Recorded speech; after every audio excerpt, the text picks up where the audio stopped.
All right, I think we're live now. Yay! It looks like we're live. We'll see. So I'm Yay. actually gonna see if I can see. Okay, so if anyone is here live now, if you guys just wanna give us a hi and let us know where you're tuning in from. I'm just gonna see if I can actually see the actual comment box, but I'm seeing someone is giving a thumbs up. So I'm just gonna take that as a sign that it's actually working. So Yeah. yay!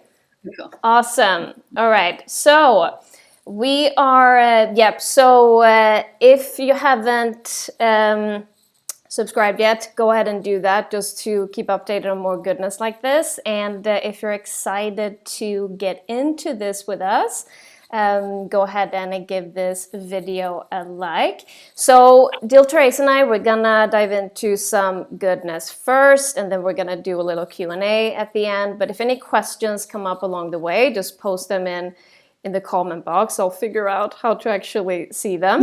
But just post them there and we'll figure that out and we'll take that at the end. But Therese, super happy and excited to be with you here today. We're gonna talk skin health, gut health, we're gonna dive into all of that. But for people that don't know you, if you just wanna give us a little bit of background and share a little about your own acne healing journey. Yeah. Hi. Well, thank you for having me. I was going to say welcome. Thank you for having me. My name is Therese, and I am the creator of the Clear Code, which is my acne clearing program. And I had really bad acne for 15 years until I was about 26-ish. I had a really horrible dermatologist appointment where I left in tears, and I had tried everything up until that point. All the topicals, the hormonal birth control pills, all the things, right? And I left that appointment after the dermatologist offered me a $500 light treatment that may or may not work. And I cried the whole way home. And I just kept thinking over and over again. I was repeating the words that she had said to me, which were, "You've tried everything. I know what else to tell you." And I just kept going over everything I had tried. And I realized in this aha Oprah Winfrey flash of genius moment that I hadn't tried everything. I hadn't tried my food. And so I went home and I put together a plan, and it was the plan to heal my acne naturally, come hell or high water. And I followed it assiduously, like very dedicated, committed to this specific food meal plan for 30 days. And 30 days later, my skin was completely clear. And it has been ever since. Right. And so that was, I think, around I always get my years wrong, late 2000. So it was 8 years ago. So 2013-ish, I think. Yeah. And shortly thereafter, I started my website, healyourfacewithfood.com, to share this, because I thought, wait a minute, if this helped me, maybe it can help other people. And so I started sharing more about what I was doing with other people, and it worked brilliantly for other people. And now 8 years later, here I am. Yeah, that's amazing. And, I was curious to hear, with your acne and when you also healed your acne, what were some of the other things that, changed in your life? How did that make you feel when that healing happened? That's so cool. So it's interesting. I left this out, and I'm glad you asked. One of the reasons that I started to think about food was because I was training to become a fitness instructor at the time. And I had been kind of unhealthy, for me, I could just kind of get away with eating poor food. My skin looked bad, but I didn't necessarily see any other negative effects. And I just ate pretty crappily, and that was my life. But when I began studying how to become a fitness instructor, I learned all of these new things about food and health and wellness in your mind and your body, and how all of them were linked, stuff that you're just not taught growing up. And all I could think was, are you freaking kidding me? And so when I healed my acne naturally, it positively impacted every other aspect of my life, I would say. Yeah. 10 times physically stronger than I was then. I've run 5 half marathons since I did this. I taught fitness for a long time. How I eat, my periods are better. It positively impacted every single aspect of my life. Yeah. Yeah. No, and I think that's so amazing. And I see that, I'm curious also to see, hear how you see that with your clients as well, because I have that, with gut health, it's kind of the same. I see, when some of my clients, when they start to work on their gut health and they start to improve their gut health, like it kind of spills over to so many other aspects of your life. Like, you get more energy, and then all of a sudden you feel more confident, you have more energy to do these things that you felt like way too tired to do before. So it's so clear that it always spills over to other things. Would you say energy is the biggest thing that your clients see the most benefit from? Yeah. Yeah, I would definitely say energy, but also, things like just feeling more, connected with your body as well. I think with gut health, that's just something with, if you're struggling with symptoms like bloating or constipation, diarrhea, whatever it might be, you also feel disconnected from your body. So of course, when you start to heal, I think also that that connection comes back again.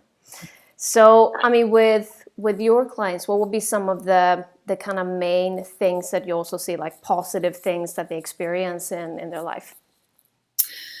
So I work with, I'd say maybe 25% of my clients are either trying to get pregnant or they just had a baby. And so there are definitely positive impacts on kind of overall fertility and hormonal balancing in general.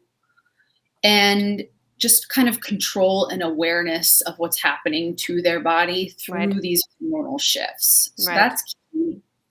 I think too, with my program, you get 8 weeks of a meal plan defined for you and laid out that's synced to your cycle. And so that's really helpful from a cycle syncing perspective, but also too, all of the meals, it has been reported back often that families love these meals, that like the kids love the meals. So I see it too as positively supporting their whole family. Yep. Yeah. Because when I was a kid, I just wanted macaroni and cheese. Yeah. But if you've given me something that tasted better, that's a good alternative, I probably would have it. So that's definitely a huge positive. They also, depending on kind of their weight body goals, they either become stronger or maybe they'll gain weight or they'll lose weight depending on what their goals are. Everybody's different. Everyone has a different goal for their body. Sure. I'd say I'm probably 50-50 with all my clients, or maybe, 33% of them want to become stronger or to experience a transformation in their body, and eating differently empowers them to do that. Right. 33% of them want to gain weight, 33% of them want to lose weight. And so each of them are empowered to do that in a way that really supports them and doesn't feel, sorry, stop hitting this thing that's moving my screen, that doesn't feel restrictive or disempowering. Yeah. So those are kind of the biggest ones: fertility, hormonal balancing, body health overall. Yeah. Awesome. And if we're talking about acne, like because I'm thinking this might be a question that comes up, like what different kinds of acne are there, and why is it important to know what kind of acne you have, if it is important? Yeah. So there are different kinds. I would say so there's kind of like yeast overgrowth situations that can happen on your skin. So it's called Rosacea folliculitis. And that's a little bit different from more of a bacterial type of acne, which is like P. acnes. There's acne congoblata. There's acne vulgaris linked back to P. acnes. There's all different types of acne. And I have found different root triggers for all of them. When you have, so acne congoblata, for example, is rather severe often. I don't see that too much. There's also acne rosacea There's perioral dermatitis. There's so many different types of issues that you can have with your skin. And I definitely think that that's very important to define early on when I'm first, analyzing if a client is going to be a good fit for the program. I ask a lot of questions I ask a ton of questions. It's an hour-long conversation. I'm looking at their skin things. So that is important. And also, I always go back to the fundamentals of clear skin as we approach treatment, which are balancing your hormones, balancing your blood sugar. Gut health is huge. Right. I was just talking to the client this morning about gut health, and also making sure you're not completely destroying your skin with topicals. That is a huge thing that I see. Yep. 90% of my clients are using far too many topicals. And so we focus on slowly weaning off of those things too. But I do think, there are different types of acne, and you have to treat it really holistically. You have to look at what type you have and also what current treatments you're using and what the root cause of your issue is. So there's so many aspects to healing it. Right, right. And if we're talking about, I'm thinking about the food aspect. So, even if there are different types of acne, like, do you usually see that it's the same kinds of foods that play a part in healing, or is it different kinds of foods for different people, or what's your experience around that? Yeah, so like I mentioned, I've been doing this for 8 years, and I wrote my thesis on healing acne naturally I'm a certified nutrition consultant. And over the years, I've really defined kind of 2 main fundamentals or principles around acne healing. There are the fundamentals, clear skin fundamentals, so blood sugar management, gut health, and hormonal balancing. And then there is the detail that each client needs something a little bit different. And so to your question around what foods are best and what action steps are best for gut health, there are fundamental stuff and food elements that we focus on with the meal plan, and every single ingredient in that meal plan has been chosen specifically. There are 90 plus meals in every single ingredient, and its preparation has been chosen very specifically by me.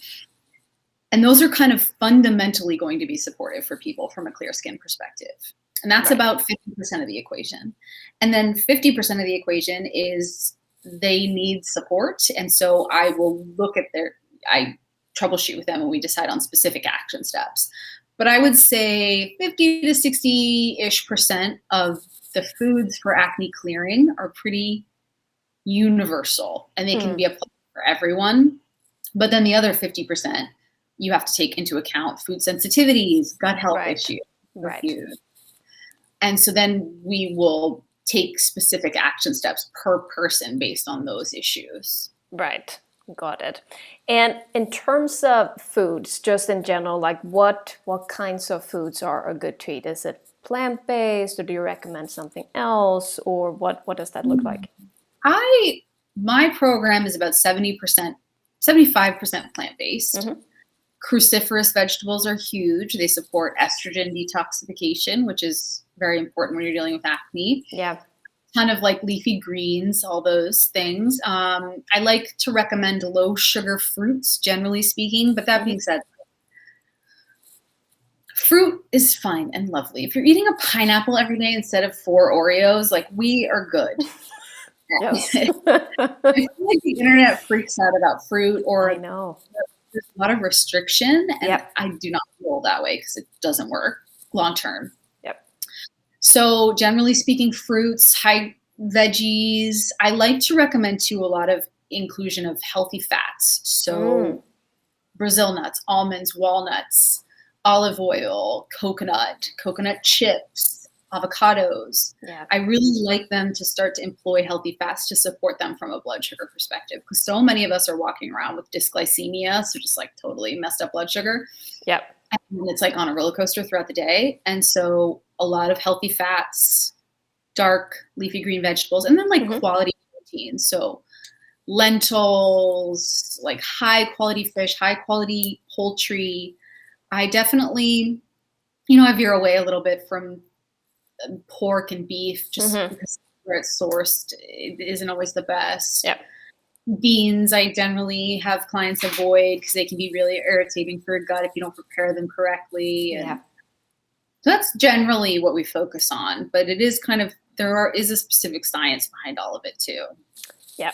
And I like that you brought up the fruit thing. I think that's, that's a very common thing I get as well, or, I have people say, oh, I've started to, exclude fruit because of the sugar and, so I think with It's a that, banana. It's not going to kill you.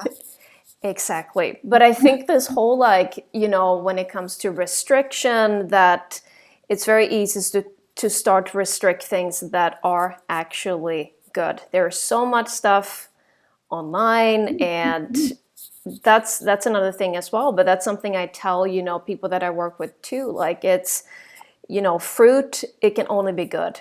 As with anything, you shouldn't overdo it. Like, if you eat, you know 10 pineapples one day, you might feel that, of course. Yeah. Exactly. But I think when it comes to, plant-based, minimally processed, like, it can't really go that wrong, Yeah. Yeah.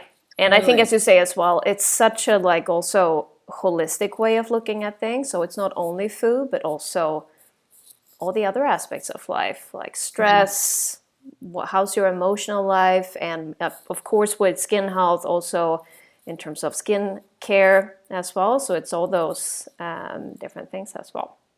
What are the biggest foods you recommend for gut health? So I definitely recommend plant-based. I always get the question, oh, do I have to, go 100% vegan now? Do I have to go 100% plant-based? And that's definitely not the case. The more plant-based you're eating, the better, and that's mainly because of the fiber that you can only find in, plant-based foods and that your gut needs. Like, that's, your healthy gut bugs, that's what they eat and thrive on. Yeah. So I always say, if you want to keep, things that are not plant-based, like, kind of go with the 80-20 rule. Like, try to keep it 80% plant-based and then have 20% that's, animal-based, or that's more, processed food, so it doesn't feel too restricted. Because I think that's another thing. Like, if it starts to feel like it's too controlling and too restrictive, like, oh, now all of a sudden I can't have anything that I, enjoy, or like treats and stuff like that. So then it's better to have that balance. Otherwise, it's also gonna create this stress in your life as Extreme well. stress too, right? Yeah. Yeah. And Dill, I think I saw somewhere, I don't know if it was on your Instagram or if it was on YouTube, but I know you mentioned something like, what happens in your gut, or like the state of your gut, is reflected on your skin. So can you talk a little bit around that? Yeah. So I used to think years ago when I first started taking probiotics and I saw such a great shift in my skin, I thought, oh, probiotics kind of sounds like antibiotics. That's why it fixed it. Like, I didn't really understand that. Right. Obviously, as I went to school and I worked with clients, I learned more. And really, gut health, I've again come to understand through all of my education and work with clients as it relates to skin health, largely has to do with absorption issues. Yeah. Most of the time, my clients are very low in a lot of key vitamins that support them from a clear skin perspective. And sorry if I'm fuzzy right now. No, it's fine. Okay. So absorption is key. And a lot of times their gut lining has been compromised because of long-term hormonal birth control pill use, long-term just kind of general nutrient deficiencies from a food perspective. They're just not eating a good variety of plants and things like that. Right. So that's the biggest issue I see, actually. And or like kind of things like SIBO or gastritis, all of which, again, too, just links back to nutrient absorption and the kind of quality and integrity of the gut lining. Right, right. And, I'm just thinking, because we talked a little about the different kinds of acne, and a very, a question that also came up, before we were going to do this live was around rosacea. Like how is that different from other types of acne? And, in terms of treatments, in terms of food, is that different in any way? So just to kind of hear a little bit around that as well. Yeah, so rosacea is kind of a tricky because there isn't really a solution, like a fix, like, oh, here's how you fix it. Right. Rosacea is more of an inflammatory condition related back to very specific triggers that are usually unique per person. And so a lot of times when clients come to me and I can tell that they have rosacea, we focus really clearly on getting very clear on what their triggers are by using our Clear Code journal. So they'll use their Clear Code journal week over week and we'll analyze for triggers. And then once we've gotten clear on those triggers and truly simplified their skincare routine as well, usually they can manage their rosacea pretty significantly. It's not necessarily something that they're going to fix and like be healed of, but it can be far more managed than I think the world leads us to believe. Right, right. And what are some other things like to think about if you have rosacea, some things to avoid? I'm thinking maybe both in terms of food, but also other things to avoid, stressors and things like that. Yeah, so generally the biggest triggers I see for rosacea are wine, coffee, any type of stimulant, a really irritating skincare routine, heat, all of these things, when you say them, you're like, well, heat. How can I avoid heat? Right. But it's more like, I like to use the example of, let's say it's a hot summer morning and you go for a run outside. And then you come back and you take a hot shower. Then you have a hot coffee, or even just like a cold brew. And then you go meet a friend in the park for a glass of wine later in the day and you sit under the sun. That is like a welcome to a rosacea flare type day. Yeah. And so you have to look at some ways to mitigate that. And a few ways are, obviously go for a run because life is life and you want to go for a run. But take a lukewarm shower. Maybe have a decaf tea instead.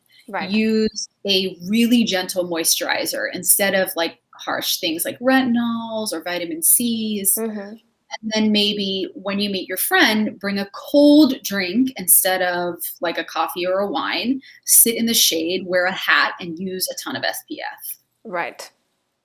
Those like small lifestyle modifications throughout the day can really support you in avoiding the extreme of the trigger. Yeah. Yeah. And speaking about skincare, like what do you usually recommend? I know you also mentioned that, a lot of your clients maybe come in and they use way too many different kinds of products. So how, if you are someone who's right now, if you're using like a ton of products, like how's the best way to kind of get off of those, and what will be some like types of skincare products that you would recommend? So if you're using 10 different products for your skin right now, please, for the love of all things, do not stop them all at one time. Right. Because I will cry, you will email me crying, and then I will be upset. And so that's number one. Any type of active product like retinol, vitamin C, benzoyl peroxide, salicylic acid, those like 4, just top of mind. If you're using all 4 of those, pick one that you want to slowly taper off of and begin using it every other night for like 2 to 3 weeks, and then taper down slowly one by one. Right. That's first things first. If you want to, again, you might not want to based on your skincare goals too. So that's where like the personalized focus comes, right? That's number one. Number two, I am very, very minimalistic when it comes to products. I grew up with acne, obviously, and I had every single product you could possibly imagine. I spent thousands, tens of thousands of dollars on these things, and none of them really worked. And so I take a really, really minimal approach. I recommend things like Vanicream, CeraVe, Cetaphil, all these things that are going to be light.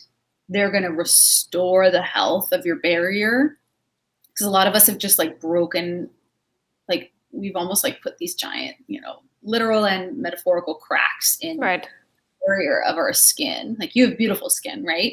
And I can tell that it is very healthy. But a lot of have just used too many products, and so our Right. skin is broken. And you want, like, moisturizer is going to be your friend. Something to remember when you're dealing with acne. Not Mm. oil, moisturizer. Oh, Please don't interesting. please don't use oils, please. Oils feed yeast. They like Right. feed Malassezia folliculitis. Yep. And I can't tell you how many tearful emails I get that are like, Yep. I had a little breakout that was kind of itchy, which is like sign number one that it's yeast based. And then they used an oil on top of it, and now it's just like a total explosion. And that is Right. just very hard. So no oils, simple moisturizer, moisturize the F out of your skin and taper down slowly any products that you would like to. And you should really just work with someone, honestly, to taper down. Yeah, that sounds like the best idea. And I think as with anything, and I think especially when it comes to with skincare products, I mean, I can imagine this, if you're getting breakouts, it's also that like panic, like I need to fix it. And this idea that, well, that skincare product seems, or you read somewhere that it works, and you just start to try like a million different things just because you want to get rid of it. And I feel like, when I was struggling with digestive issues, like I wasn't struggling with like severe acne, but my skin was, definitely taking a toll on that as well. And for me, it was also that, like, the first thing that I wanted to like use to try and fix it was products, like The hard skincare product. stuff. Like I want, almost like I want to wash it off or like scrub it off or get rid of it. And like Mhm. you're saying, it just becomes even worse when you start to use all these different things Uh, as well. it just like becomes a spiral. Yeah.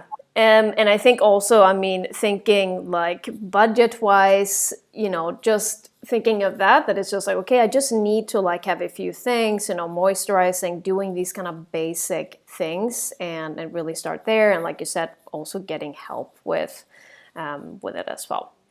And I know, we talked about digestive issues, like gut health. It's playing such a big part also in skin health. And, with my clients, I always say that, if you're getting breakouts and with acne, it's really just also your body's way of communicating that something is out of whack. Like if your gut is not in order, if you don't have a healthy gut, it will come out somehow, through your skin. It can also come out as mental issues with anxiety, depression. So it's so linked, everything, but I think gut health really plays a big role in it. But apart from digestive issues, and I think you mentioned a little bit around this in the beginning, but what will be some of the other kind of main things that actually trigger acne? A lot of times, so blood sugar management, digestion, and hormonal balancing are like the kind of three biggest triggers that I see. And blood sugar and your hormones are really, really deeply linked. Your hormones kind of do everything in your body. So they create just so many reactions in your body. And your blood sugar impacts your hormones so deeply. Right. And so outside of gut health stuff, blood sugar management is key. And the most interesting thing over time that I've seen, and I see this in myself too, so it's so interesting, your clients come to you with challenges and then they kind of become a mirror for your own challenges. Yeah. But they'll think that they're eating in a way that really supports them from a blood sugar perspective. Like they really will truly believe like I'm eating healthfully. And 99 times out of 100, when someone says that they're eating healthy and their skin looks the way that their skin looks, I know that there's a blood sugar management thing. Like if they say my digestion is really regular, I go to the bathroom 2 to 3 times a day and it's perfect and life is good, but my skin looks like this, and I know I eat really healthy, I know that there's a challenge. There's a challenge from a blood sugar perspective. And it's usually kind of ultimately found in just lack of knowledge of what truly constitutes sugar, what it really looks like to balance your sugar. Like we're taught, even my father, who's very stubborn and is a type 2 diabetic, he'll have just plain toast in the morning for breakfast. And that is just sugar. Yeah. It's toast. He's got a crazy accent. It's toast, Joe. It's not a problem. It's just sugar. I love that. And so I'm always like, it's just sugar, Dad. It is a problem. But clients don't know that either, right? So Right. I add in a lot of healthy fats and proteins and really change up their meals from being 75% simple carbs, ultimately converted immediately into simple carbs in their mouth, to proteins and fats. Yeah. Like I switch up that ratio. Right. So Jill, just a final question. So, for anyone listening now who's struggling with acne or just, poor skin health, like what would you say, what's the next step for them to do? Like where do they go from here?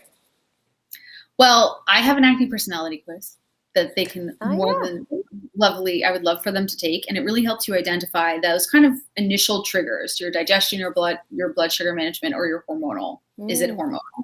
And so with that quiz, it's super fast. It's like 30 seconds, 10 questions. You can start on 3 different action steps and 3 recipes based on your triggers. Awesome. So that's the first thing. You have to figure out why you're breaking out. You have to get to the root cause. That's like action step number 1. Yeah. And then from there, you can start taking action. And let's say worst case scenario, this happens maybe 5% of the time, where someone will take action based on their unique triggers and they won't see results. Maybe 3 to 5 clients out of 100, or 3 to 5 audience members out of 100 will be like, oh, this isn't working. There's something different. They have fungal acne, or like a yeast-based issue, or they're dealing with a rosacea. And then, but either way, action creates information. It creates movement for you, right? So that's would be the first step. What would you say the first step for your clients from a gut health perspective would be? Yeah, good question. So also definitely, and I love that you bring up the root cause thing. That's something I always say, we need to find out the root cause, because what happens is that, a lot of people that come to me, like they've been to, doctors, and this is not to talk bad about doctors in any way at all, but when it comes but it's just with something, and I think especially with natural healing, nutrition, like, that's not their kind of field. They're more in, with medications and these kind of things, which can be absolutely necessary sometimes. But, for some, it's then that they take the medication, but it's like no other changes are made. Like not diving into, okay, let's say, for example, with IBS, just as an example. So irritable bowel syndrome, which is very common, it's just this term that someone gets or diagnosis. Like when everything else is ruled out and it's just like, we can't find anything, you have IBS. That's, so yeah, I know this. that's, So, then you get maybe medication for it, and then it's very easy to rely on that. But medications will only cover up the symptoms. It's never gonna get to the root cause. So, once you actually get off that medication, like symptoms will come back. And the problem is still there.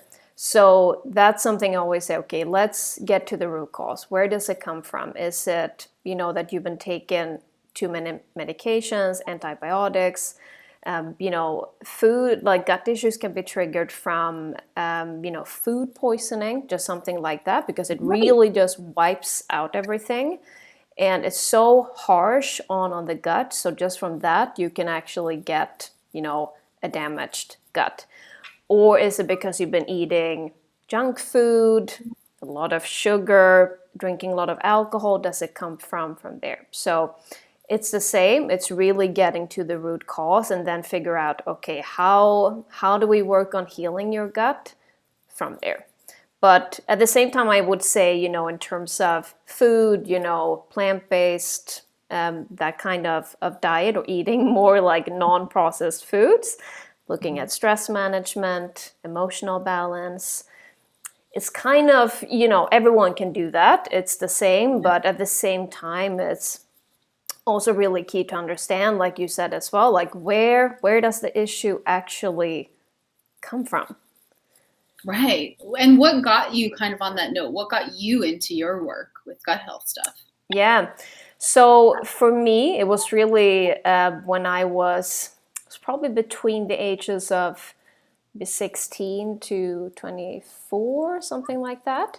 I was having a very bad relationship with food. So I was having an eating disorder, and that in itself really triggered the gut issues. It's like if you don't eat anything, hardly eat anything at all, if you don't feed your body, like you will develop gut issues. Right. And, on top of, having anxiety and, low self-image, stress, all these things, it just becomes a really bad cycle. So for me, it was a lot of, bloating, constipation, but also, pain. So that's really where it came from. Mm. And I think as with a lot of people and with you as well, we kind of go through our own healing journey with this, and you kind of just like realize what it's like to, kind of go from that more shitty situation, so to speak, to Yeah. heal and what it actually feels like to be in a, going through that health transformation. And for me, that was really, like, oh, I need to, I feel like I'm so drawn to, helping other people who, not necessarily that you need to have, an eating disorder, but just, knowing what it's like to struggle with gut issues, anxiety, and just the relief that happens when you actually heal that. So that's really how I got into and the Love focus it. on gut health. I love it. Yeah. So why don't we see? I just wanted to see if I can figure out the. I think the light in my apartment has changed since we started talking, and I feel like Yeah, it's getting darker here as well. So, all right, I'm just gonna see if any questions are coming in. All right. So if you guys have any questions, feel free to drop them. And also, if you're listening to the replay, just also feel free to drop comments, and we'll get back to them as well. I noticed a comment from one of our AA friends. Yes. So awesome. Oh, Lyndon, you're here as well. That's so lovely to see you here too. Awesome. All right, cool. Well, we covered a lot of amazing stuff, and I also got questions beforehand also from my audience, so we've covered a lot of the things as well. Can I ask you one last question? Of course. Your recipes are amazing. Thank you. Where do you get I hate cooking. I really do. And I don't tell anyone. I tell everyone, not to tell anyone. It's my secret. But how do you get inspired to make these things? They look so beautiful. What inspires you? Yeah, good question. I have loved, and it's funny you say that with hate cooking. I also have clients that just don't like the cooking aspect, which is totally fine. But I have loved that since I was a kid. I remember I don't know if it's elementary school, but very young, we would have this extra class where you would be, you could choose either to do, music or cooking, whatever. You could pick something. And, cooking for me was like a given. And I also remember, I would always love whatever we have done in the class. I would always bring that home and actually do it at home. I would want to cook for my parents and prepare. So, it's something that has never been my experience. And we're all very different with that. So, if you gave me cooking or woodworking, I would be hammering those nails all day. Right. I don't know what my issue is. I'm really working on it. Right. And I think it's just an interesting, but I think something that I tell, some clients that I have that just don't like it at all, then it's more of a focus, why do I need to do it?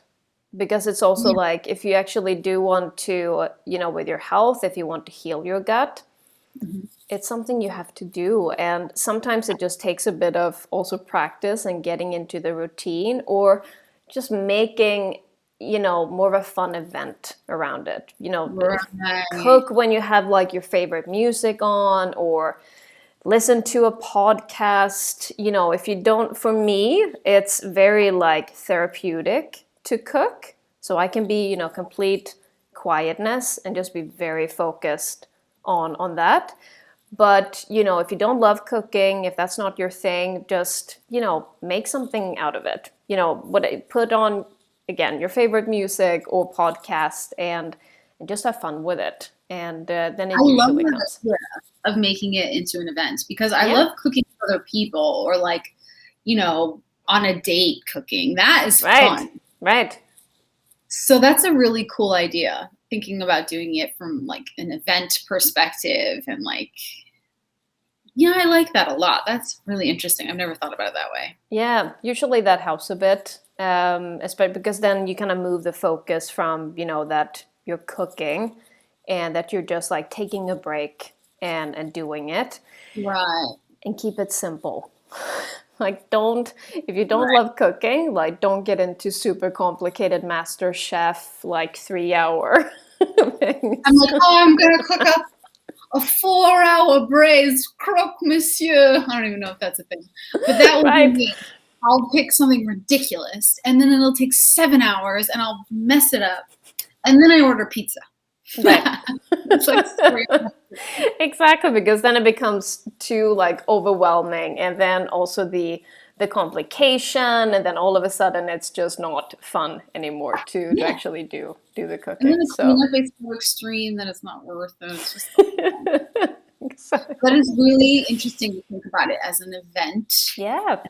a movement away from work to Yes. like, it doesn't have to be work, it can be enjoyable. Right. That's interesting to think about too. Exactly. Yeah. So definitely give that a go. I think definitely anyone who's listening, like if you don't love cooking, make it an event.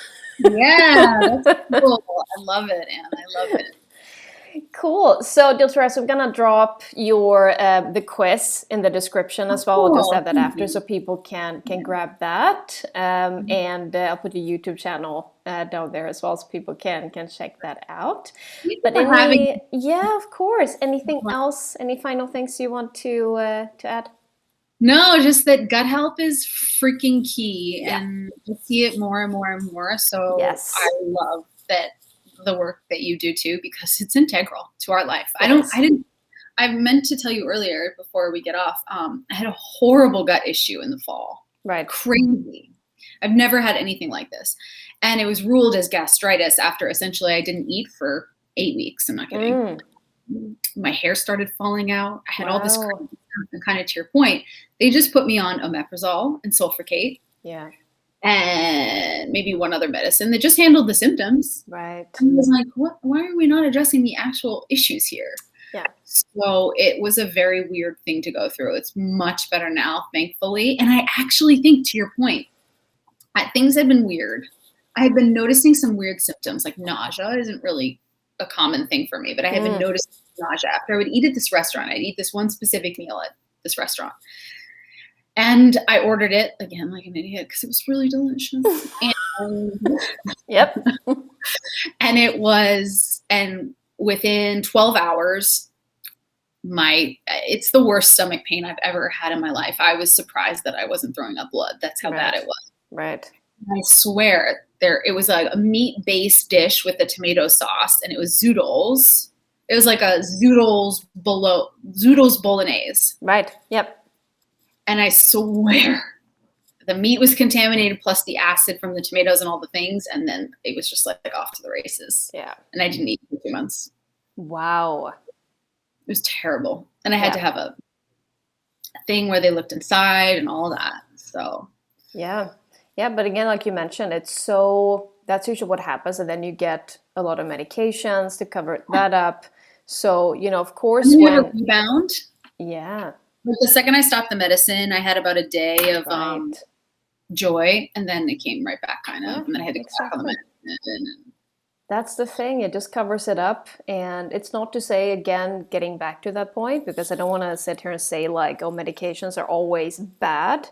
No, right. Definitely not. But they should be more of like a helping hand when you have very intense symptoms, and it's because healing naturally takes time. So Right. of course medications sometimes can be good just for a short period of time, just to kind of help things in the beginning when if it's super Right. tough. Emergencies. I always say, Yeah. like, if I break my leg in a car accident, please do not give me peppermint oil. Take me to the freaking emergency room. Right. Yeah. But if I'm dealing with long-term chronic stomach challenges, Yeah. why are we just gonna put something that just gonna is like a Band-Aid and then in 3 months it's gonna come right back? How does that Right. fall from the actual issue? And that's how I feel about acne too, which is why this is such a Yeah. good chat Yeah. because it's so linked. You can use like a Retin-A or an Accutane Right. for a little bit, and then it comes right back. Exactly. So takeaway for you guys is just like focus on natural healing. We're not saying medications are like always bad, but it's No. so important to combine it with good foods, stress management, emotional balance, all these things. And also just, I mean, trusting and then listening to your body as well and what you need. Yeah. Yes. Well, thank you so much for doing this. I think this Yes, was thank an you for having awesome, me. awesome chat, and thanks guys for being here. And yeah, also if you're watching the replay, if you have any questions, just drop them below. And if you want even more goodness like this, make sure to subscribe as well, so you keep updated on that. Wonderful, and have a great rest of your day. Bye.